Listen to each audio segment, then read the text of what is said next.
Olá, tudo bem? Eu sou o professor Matheus Coraça, sou professor de História e de Projeto de Vida aqui da Rede Estadual do Espírito Santo. Na aula de hoje, nós vamos falar de mais um tema integrador. O que significa isso? Temas que são essenciais, urgentes, atuais e importantes para a nossa formação, não só como estudantes, mas também como seres humanos melhores. Vamos falar hoje sobre um tema que envolve o processo de envelhecimento. O tema da nossa aula é o ser jovem e o ser velho e a importância do respeito. Vamos lá? Pois bem, quando falamos de envelhecimento, é um tema que assusta a todos.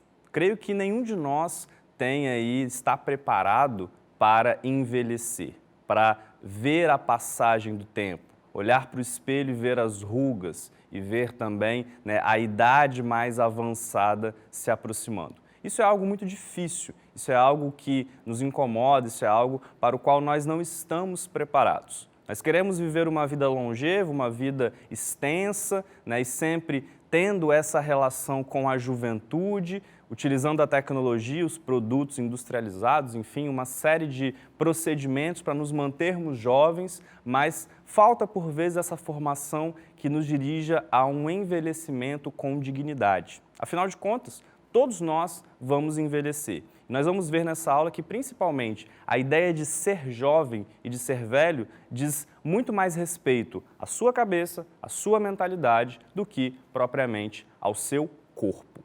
Inicialmente, eu gostaria de falar com vocês, de abordar com vocês, o conceito do que é ser velho, ou mesmo, de um termo que a gente usa já há algumas décadas, do que é ser o idoso.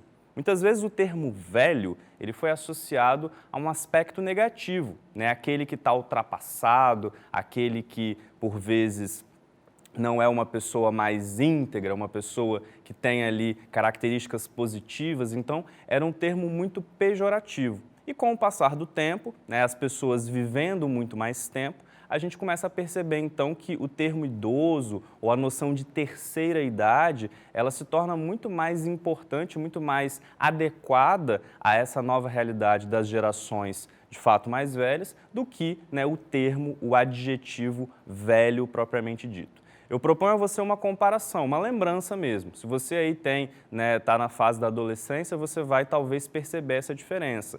Talvez na sua infância, quando você pensa, por exemplo, nos seus avós, você vai lembrar que eles eram pessoas, lá no auge ainda dos seus 60 anos, pessoas visivelmente mais velhas, que envelheciam mais rápido, inclusive no aspecto físico. E hoje você deve ter, às vezes, professores com 60 anos ou mais, você pode ter conhecidos, parentes que já têm essa idade e que são pessoas que ainda estão plenamente na sua capacidade de trabalho, que estão se desenvolvendo, que estão produtivos, principalmente as mulheres que passam aí por procedimentos estéticos às vezes e que mantêm esse frescor de uma juventude durante muito mais tempo. Percebam então que o conceito de velho como algo que foi ultrapassado, como algo negativo, já não se aplica mais à nossa realidade. E é a partir dessa discussão que eu quero começar com vocês. Olha lá na tela e a gente vai fazer uma pequena diferenciação entre o conceito de velho ou de idoso. E eu começo então com essa pergunta, velho ou idoso? Olha lá o que eu escrevi. O termo velho estava fortemente associado aos sinais de decadência física e incapacidade produtiva, sendo utilizado para designar de modo pejorativo, sobretudo os velhos mais pobres. A partir da década de 60, então a gente está falando da segunda metade do século XX, o termo começa a desaparecer da redação dos documentos oficiais, das leis principalmente, que passam a substituí-lo por idoso, menos estereotipado. Ao mesmo tempo, o estilo de vida das camadas médias da população começa a se disseminar para todas as camadas, as classes de aposentados, que passam a assimilar as imagens de uma velhice associada à arte do bem viver. Surge o termo terceira idade. Essa nova denominação foi decisiva para a criação e a difusão de uma nova e positiva imagem da velhice. Por vezes, nós vemos na televisão, nos meios de comunicação, até a associação entre terceira idade e melhor idade, porque há essa compreensão de que após a aposentadoria é o momento desse indivíduo de fato viver, dele se dedicar então ao que ele quer para o seu bem-estar, né? Antes a gente tinha uma noção de que o aposentado ele era um velhinho que ficava dentro de casa e que ia ser sustentado pela família. Hoje não, hoje a terceira idade é independente, ela viaja sozinha, né? Ela está no mundo ali, vivendo mesmo, tendo a sua velhice, a sua terceira idade, como, segundo essa perspectiva da arte do bem viver, de um momento ideal, adequado para uma vida mais saudável e mais produtiva mesmo após anos e anos de trabalho, ok? Então, esse é um ponto importante que nós precisamos destacar. E muitas culturas ao longo da nossa história, vocês sabem que eu sou professor de história, então eu gosto sempre de fazer essas referências ao passado histórico, muitas culturas avaliaram esse processo do ser jovem, do ser velho, né, fizeram considerações até de ordem filosófica sobre esse processo. Uma que eu gosto bastante se refere a um filósofo romano chamado Cícero, é um dos grandes oradores de Roma, tá? E o Cícero, ele falava então um pouquinho sobre a forma como as pessoas envelheciam. Ele escreveu então um texto chamado Da Senectude, então a senectude seria a velhice, e aí uma das frases mais interessantes então desse livro diz o seguinte, ó: assim como gosto do jovem que tem dentro de si algo do velho, gosto do velho que tem dentro de si algo do jovem. Quem segue essa norma poderá ser velho no corpo, mas na alma não será jamais. Cícero escreveu isso no século I a.C., para vocês terem ideia então do tempo que faz, mais de 2000 anos aí que isso foi escrito. E aí percebam o seguinte, essa compreensão que Cícero faz coloca essa relação do ser jovem e do ser velho para além da questão física, para além da questão corporal. Ser jovem ou ser velho não diz respeito à data de nascimento necessariamente, não diz respeito às rugas que você carrega no rosto, mas diz respeito à sua mentalidade e principalmente à forma como a sua alma, ou seja, o seu homem, a sua mulher interiores, se exprimem e se relacionam com o mundo. Então, é aquela ideia de que, eu tenho um avô, mas esse avô tem, 70 anos e muitas vezes ele se comporta como um adolescente, ele é muito animado, ele gosta de festa, Então, ou seja, ele não tem aquele comportamento estereotipado e tradicional do idoso. Então, ele é um idoso jovem, como muitos vão dizer. Ou seja, ser jovem e ser velho diz respeito muito mais ao comportamento do que propriamente ao seu corpo, do que propriamente à sua estrutura física. Então é possível falarmos de velhos idosos que têm um comportamento, que têm uma mentalidade jovem e de jovens que têm um comportamento e uma mentalidade de pessoas mais velhas. Nessa imagem que eu coloquei para vocês, junto da frase do Cícero, vejam lá, um casalzinho de idosos jogando videogame. Então, é uma imagem que descreve bem esse sentimento de que a melhor idade, a terceira idade, pode ser também o momento para experimentar outras situações de vida, para experimentar outras características, outras realidades, ter experiências que visam, portanto, ao bem-estar. Então, reforço o que eu disse até agora. A ideia de que o conceito de velho foi afastado da nossa discussão e emerge, então, o conceito de idoso, daquele que dedica o fim da sua vida ao bem-estar, e a ideia de que ser jovem ou ser velho diz respeito muito mais ao que você pensa, à sua forma de compreender e de se relacionar com o mundo, do que propriamente à sua idade e ao seu corpo, ao seu aspecto físico, ok? Olha lá na tela para a gente poder visualizar mais alguns pontos importantes sobre esse contraste, essa oposição ser jovem, ser velho. Primeiro de tudo, pessoal, lembrar que o respeito ao indivíduo idoso e à sua história de vida é algo essencial para as boas relações com essas gerações mais velhas.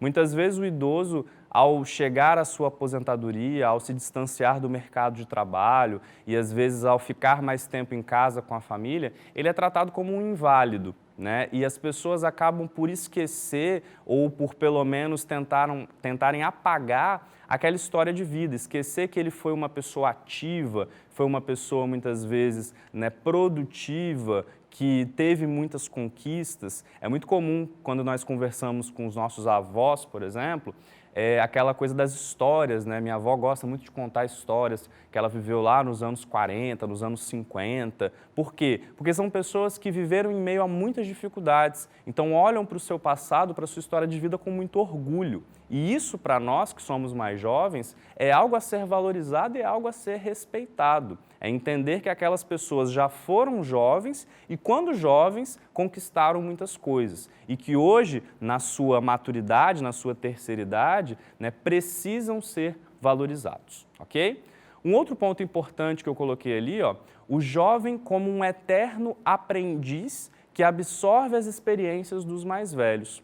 Para que nós tenhamos, então, essa boa convivência entre aqueles que são jovens e aqueles que são mais velhos, é importante que nós tenhamos em mente essa ideia, essa noção de que os jovens são aprendizes, de que eles podem sempre aprender, de que sempre há algo novo a ser descoberto. Cada vez que eu converso com as minhas avós, eu ouço uma história nova, ou às vezes ouço a mesma história já pela 10ª vez, mas sempre tem alguma coisa a ser aprendida. Sempre tem algum sentimento, sempre tem alguma visão de mundo que muitas vezes eu ignorava e que emerge ali naquele contexto. Ou seja, as pessoas mais velhas podem nos ensinar o tempo todo e cabe a nós estarmos abertos, então, a esse aprendizado constante.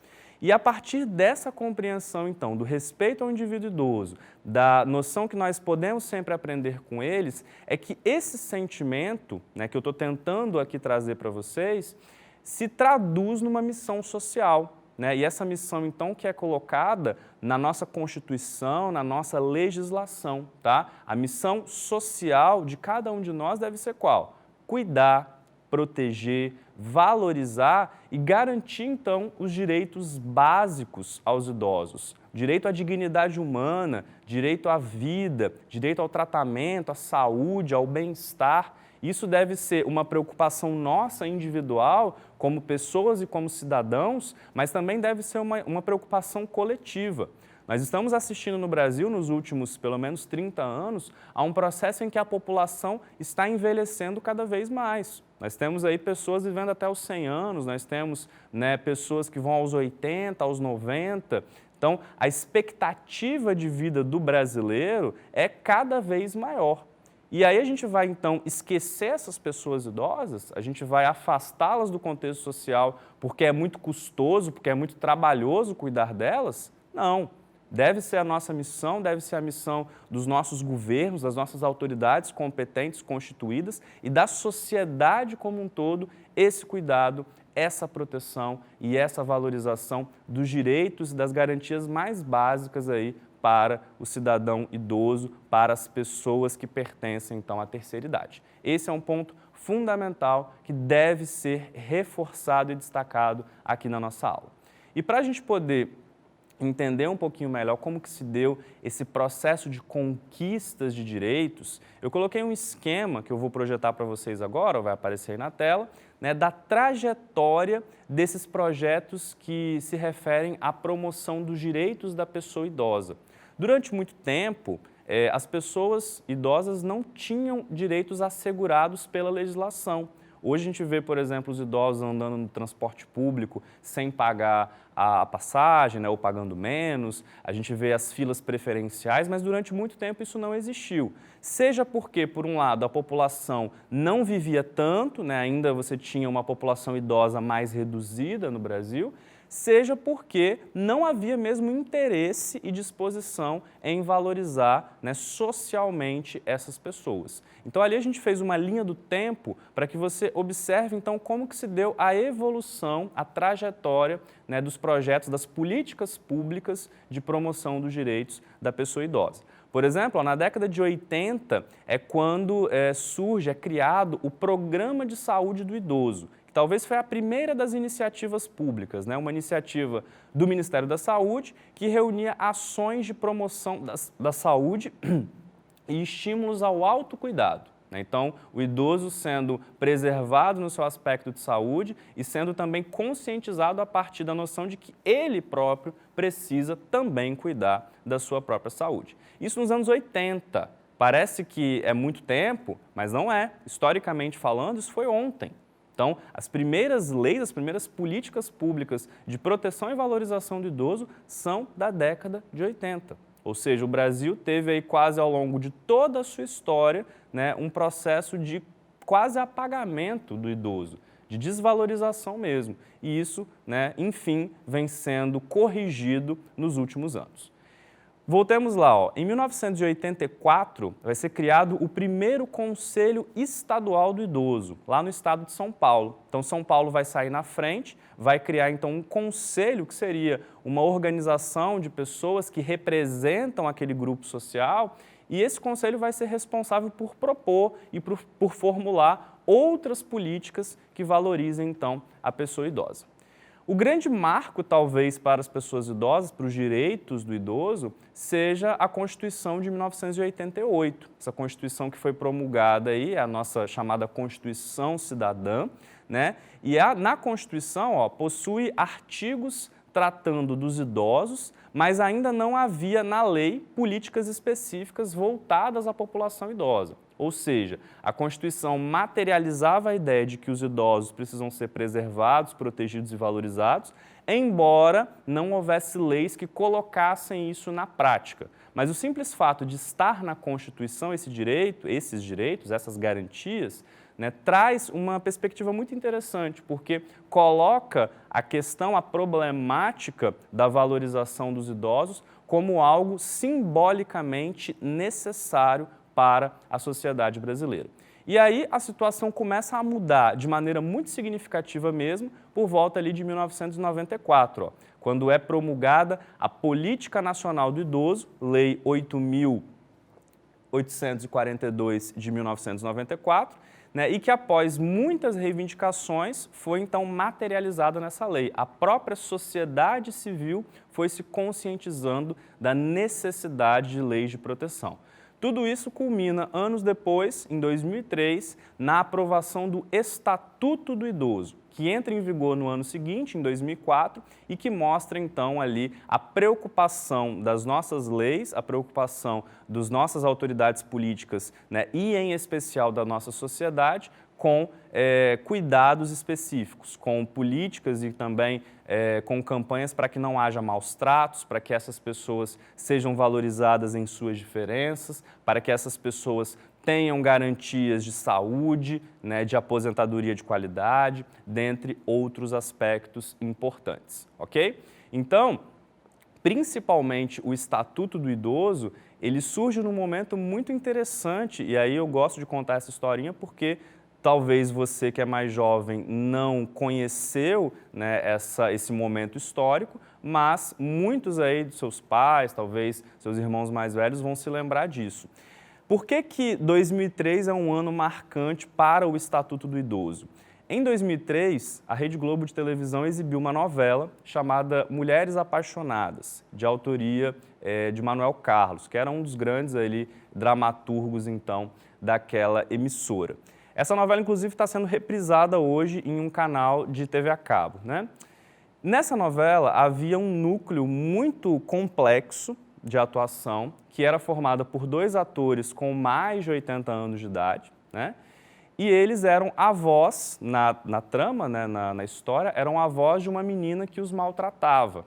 Essa menina era muito mimada, era já no início da sua fase adulta, e aí as cenas eram muito tristes porque ela queria ver os avós fora de casa, ela queria, né, ela roubava o dinheiro que os avós guardavam, ela chegou a agredir principalmente o avô, né? Então isso trouxe para a sociedade brasileira, num contexto muito peculiar, essa preocupação com os idosos. Foi uma novela que, como poucas, causou uma comoção nacional porque as pessoas viam aquelas cenas de abuso, de violência e se incomodavam profundamente. A própria atriz que fazia essas cenas, a Regiane Alves, foi perseguida durante muitos anos. Ela não podia sequer sair na rua. Ela mesma deu várias entrevistas falando que a sua personagem era odiada pela população, justamente por conta das maldades que ela fazia com os avós.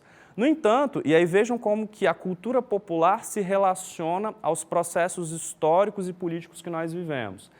Essa reflexão que a novela trouxe despertou para a sociedade esse sentimento de que os nossos idosos não estão sendo bem cuidados, os nossos idosos não estão sendo preservados. Precisamos cuidar dessas pessoas. E aí, a partir da discussão que a novela gerou, é que o Estatuto do Idoso voltou à tona ali no contexto político e, a partir de então, pôde ser discutido e aprovado. O Estatuto do Idoso, está aí na tela para vocês então, é a Lei 10.741 de 2003. Ele traz uma série de direitos e de garantias, mas eu coloquei algumas das principais ali para vocês. Direitos da pessoa idosa, prioridade em processos judiciais, então, prioridade naqueles processos que tramitam na justiça, garantia de meia entrada em eventos culturais, distribuição de remédios para hipertensão e para diabetes gratuitamente pelas farmácias populares, isenção de impostos como IPTU em alguns municípios